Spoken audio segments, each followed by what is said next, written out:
electric wavy when I turn it on. Off from my city. Thank you. I cannot tell you how delighted and thrilled and privileged I feel to be sharing this incredible moment with you, because if you've ever wondered what the future looks like, it looks like this, right? You are now inviting the future in. When you came in this morning, you left what was, and during the course of this day, you are creating what will be. And every single person in this room is a co-author of the future. How does that feel? Right? Fantastic. So, yeah, I cannot think of a more appropriate group to share my message of dancing with disruption with than the people in this room. Because on the one hand, we know it's about making it personal. On the other hand, it's about technology enabling you to really make it personal. And it's this dance between your magic touch and the technology that enables you to help your colleagues apply the magic touch that is going to continue to make TD legendary. So my message to you today is around dancing with disruption. I'm going to talk to you about thriving on massive change. So the best people want to partner with you. The secret to being highly successful is to be the kind of person other people want to hang with. So just look around the room here. Just look at the people at your table. Don't stare, just look. Do you like what you see? When you look around the room, do you think you're with amazing people? Right, so just turn to a person on either side of you, look them in the eyes and say, I'm really happy to be sitting next to you. Right, okay. So, yeah. So I'm going to talk to you today about what does it take to be the kind of person other people want to be with, not to be the kind of person other people have to be with. So let me just see by show of hands, how many of you in this room have got teams with whom you work? Right. Now I want you to imagine that they are thinking of your face as you sit here. Are they waiting in incredible anticipation for you to come back tomorrow because they miss you? Right. And by the way, when you go back to your teams tomorrow, they're going to want to know what happened here. And so part of what you want to think about now and part of what you want to think about this evening is how do you communicate not just the content of what you've experienced here today, but the excitement and the possibility of what you've experienced here today. So all of you, by the way, should have a copy of my book, Dancing with Disruption, in your bag. So everything I share with you is in the book. Thank you very much. I'm thrilled. And if you look at the back cover, you'll see that there are words to the effect of no matter what your role, part of your job is to be a disruptor. And we're going to talk today about what does it mean to be what I call a positive disruptor. So, the first thing I want to talk about is dancing. Let me see by show of hands, how many of you have danced in the last year? Right. If you didn't raise your hand, get a life. Right? But look, have you noticed dancing is something you do when you're happy or you're having fun? And in a way, that's what I loved about observing today, is that a conversation is a kind of a verbal dance. Have you noticed in any great conversation, sometimes you lead and sometimes you follow, but all the time, it's got to be enjoyable. It's got to be inspiring. So when you dance, it means you have to shift nimbly and quickly. You've got to be agile. You've got to move with circumstance. It means you've got to partner with somebody in some kind of performance. Right? When you're dancing, hopefully you're not the only person on the dance floor. Right? You notice somebody else is depending on you to be on the dance floor. And when you dance with someone or someone, it means you're in harmony with them. It means that you're both moving in the same direction. You share a common purpose. What did we hear about today? We heard about executing with speed, and we heard about doing things with purpose. And then finally, you're a source of each other's joy.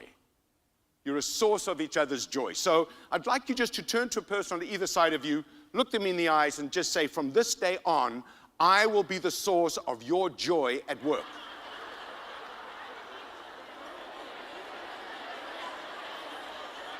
Right.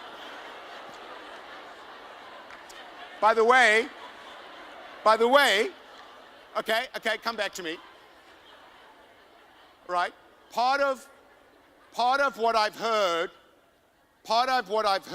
you know, the entire team that presented to you from the stage here today is they've made a declaration. And when you make a declaration, you put it out there. You're saying, this is who we're going to be, this is what we're going to be. So when you tell other people that you will be the source of their joy, you want to act like that. Let me just see by show of hands. How many of you in this room have never seen Mike Lipkin present before? Can I see by show of hands? All right, all of you. Not that many people know how well known I am, right? But here's what I want to say. If you've never seen me before, then you will form an opinion of me based on the next 40 minutes. And that 40 minutes will influence your perception of me for a lifetime. And based on the next 40 minutes, you're going to tell your friends that they should read my books or watch my videos or come to my talks or not. So this is the most important talk I have ever given in the history of me. Because I'm here and you here, and this is the only moment that matters. So tomorrow is the most important day ever. And the day after that is the most important day ever. And the conversation that we're having now, most important conversation ever. And by the way, this works in the workplace and the home space. Let me just see by a show of hands, how many of you are in a lifetime relationship with another human? Okay, most of us. Now, let me ask you this. When you're with your partner, do you talk to this person like every conversation is a gift? Like every conversation is a once-in-a-lifetime opportunity to really get closer to another person? Right. In fact, let me ask you this. Have you told this other person how much you love, adore, and admire them today? Let me see by show of hands. Okay, not that many hands. So let me just share something with you. If you are not telling this other person how much you love, adore, and admire them, maybe somebody else is. Right? Just a wake-up call, that's all. But look, the same thing applies in the workplace. Why do the best people leave? Why do the best customers leave? Not because of the great screw-up, but because they feel like they're not getting enough attention, enough recognition, enough admiration. In fact, how many of you in this room have to turn to your boss every day and say, stop with all this appreciation? Right? We never get enough. So what I heard John say at the very start of this day, and I think it's appropriate that, you know, you spoke about Bravo just before I got up here, is that the real currency that we all are endeavoring to earn every day is recognition, admiration, which goes way beyond respect. Respect is a given. Beyond that is what attracts and retains the best. Does that make sense? Hello? By the way, this is not TV. I can see you, right? All right, so we're talking about disruption here. Now, what is disruption? Disruption is radical change that shatters the status quo. And, you know, as part of this group, you are in the business of radical change. But you are on the front end of that change. You are the ones who are doing the changing. Now, disruption can also be a crisis that rewards the fast and punishes the slow. Right? So the big do not eat the small, the fast eat the slow. And then here's the sentence that I want you to focus on. Disruption can also be a person that precipitates a fundamental shift in thinking, action, and consequences. Now, over the next few minutes, I'm going to share with you some world-famous figures, but every person in this room, in your space, is expected to be that disruptor. There are about 430 to 450 people in this room. And I want to ask you this question. What would happen if each person every day took a small step forward? What would happen to the success of a group as a whole? The group would thrive. So everyone every day is responsible for taking one small step forward. You know what they say? One small step for you, one big step for TD. So just turn to a person on either side of you and say, let's take a small step together. Say it like you mean it. All right. Okay, so look. I don't know how many of you study what's going on in France, but this is my hero. Emmanuel Macron, you know, just under 2 years ago, he didn't even have a political party. He started a political party from scratch. He had never run for elected office. He was going up against politicians in what could be the most hierarchical political system on earth, and he won. He won because he introduced a new level of optimism. He is an incredible disruptor. And the other reason why I really admire him is for what he's achieved at such a young age. He's just turned 40. And by the way, his wife is about to turn 64. Seriously, you should read this. This is an amazing story. He first met her and fell in love with her when she was his teacher at school. Talk about a schoolboy fantasy. And then he hung in there for like 20 years, man. And he got what he wanted, right? So here's what he says, and I think this statement applies as much to the people in this room as it does to the people of France. He says, everyone told us it was impossible, but they didn't know France. There are moments of great acceleration of history, and I think we are living through one of them. And trust me when I tell you that the vast majority of clients with whom I am working are not even dreaming about what you're already executing. So sometimes when you're in an amazing environment like this, it's easy to think this is normal. This ain't normal. This is really ahead of the curve. But the price that you pay for being in this room is you have to be the best in order to run with the best. So do you believe that you are the best? Yes. Perfect. Okay. So here's the thing. We are all living through a time where there is greater focus than ever before on getting much more out of much less. And despite the fact that, Canada as a country is doing exceptionally well, despite the fact that 2018 is going to be a year of expansion, at the same time, the tension has never been higher. We see three trends in our work. And I work with a large research company, so the first trend we see is that people are really tired. Not the people in this room, outside of this room. And people are really anxious about the future. And number three, people are really overwhelmed by the challenges coming at them because they're not equipped to handle them. They're not as focused as you are on dealing with tension. So here's what Clayton Christensen, who's a professor at Harvard University and one of the key thinkers around disruption, here's what he says. The breakthrough innovations come when the tension is greatest and the resources are most limited. That's when people are actually a lot more open to rethinking the fundamental way that they do business. And so the cool thing about your industry is you've got amazing competition. Your competition is world class, not just your traditional competition, but all the new competition coming in. So every single day, I want you to wake up and I want you to say, yes, thank God for my competition. They're making you great. And so it's in these times of disruption and change that people are most open to new ideas. When people are too successful or when things are too stable, they don't feel motivated to change. The time to change is when you're ahead of change, just the way you are now. Does that make sense? All right, great.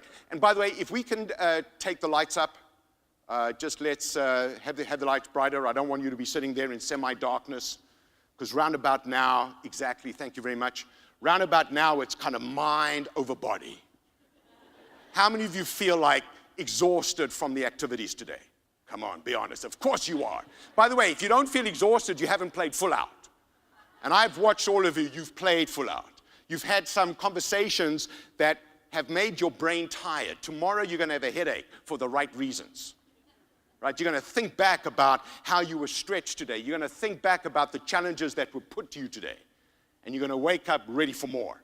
Right? So, now's the time to really step up and close strong. So, here's the choice we all have in times of disruption. You can either be the disruptor, the person or the organization introducing change and leading the way, or you can be the opposite of a disruptor.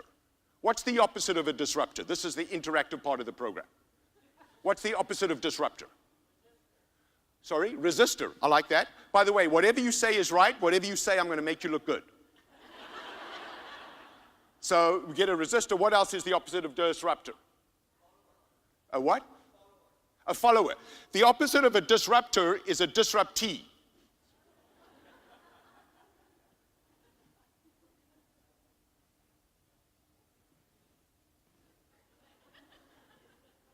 So this is where you get to show how you can dance with whatever happens, right?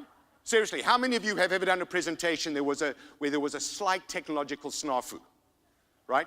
The audience or your colleagues or your customers are going to judge you on how well you roll with that snafu, right? So for me, I could give you this whole thing in the dark, If you woke me up at 3 o'clock, I could give you this talk. This is just an accoutrement to my message.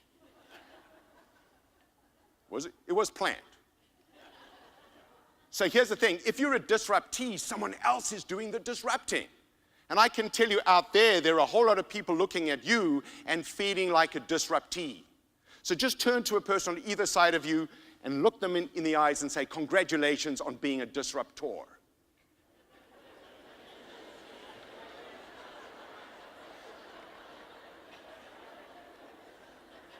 Okay, so look, as a disruptor, and I saw this today, as a disruptor, your number one fear will be figuring out how to do something you've never done before. Now, I loved that puzzle exercise because I was walking around the room, and I saw some of you with this on your table. And then I walked to the other side, and you didn't have this on your table. How many of you have noticed it's much easier to start something if you know exactly what it is you've got to do? Have you noticed that? Right? Now, what's the challenge that you all face in this room? You don't know exactly what the end result's going to look like. It's iterative. You saw that word today. As you take one step forward, you're going to take another step forward. And so your challenge here is to be all in despite the fact you don't have a clear-cut picture of what it's going to look like in the end, because you get to make it what it's going to look like. And by you, I don't mean you plural. I mean the person in your chair. So whenever you feel like you don't know what to do, remember these three very important words. You ready for this? Figure it out. Seriously. But, you know, the point is not to figure it out by yourself. We're only as good as all of us together. And would you agree with me that there's some incredibly amazing people in this room? Would you agree? Right? So, have you ever been confronted with a challenge and you haven't known what to do and you felt overwhelmed or you felt desperate and then you spoke to someone and you said, look, I'm faced with this problem. I don't know what to do. And this person said, well, have you thought about A, B, and C? And you go, oh my God, you are brilliant. You're a genius. No, it's not that they're brilliant or a genius. They're just looking at it from another point of view. Right? And when you look at things from a different angle, you see different aspects of the problem. So in other words, if you want to be successful, talk to a lot of people and be someone who a lot of people want to talk to. So here's my next phrase, and this is the mantra by which I live. Doubt is not an option. By the way, failure is a great option. Because it's not failure as in the whole bank's going to collapse. No, that would be really arrogant to think that if you made a mistake, the bank would collapse. No, failure means you trying something, you going where you've never been before, and maybe you don't get the absolute perfect result. But guess what? When you've taken a step into the unknown, you can see a heck of a lot more than before you took that step.